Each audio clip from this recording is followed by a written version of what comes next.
అందరికీ నమస్సుమాంజలు. ఈరోజు రామధర్మాచార్య రామభద్రపురంలో ఉండేటువంటి సాయి మందిరానికి వచ్చేసారు.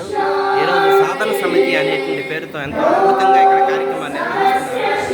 చూడండి ఒకసారి విద్యార్థులు ఎంత చక్కగా ఆలాపన చేస్తున్నారు. మా బాబా యొక్క సేవలను గుర్తుకు తెచ్చుకోవడం కోసం ఈరోజు ఇక్కడ ఈ సాధన సమితి కార్యక్రమాన్ని ఏర్పాటు చేశారు. ఆ కార్యక్రమాన్ని సందర్శించడానికి సమితి సభ్యుడిగా నేను కూడా వచ్చాను. ఎంత చక్కగా పిల్లలు ఆలాపన చేస్తున్నారు చూడండి.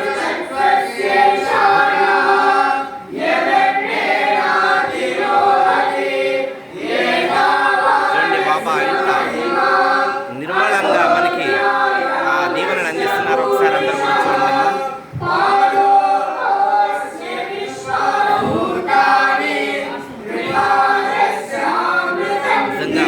కార్యక్రమాన్ని ఎంతో అదృష్టంగా భావిస్తున్నాను. అందరూ కూడా ఈ కార్యక్రమాల్లో పాల్గొని ఈ కార్యక్రమాన్ని విజయవంతం చేయాలని మరి కోరుతున్నారు. ఈ గంగాధర్ మాస్టర్ ధన్యవాదాలు.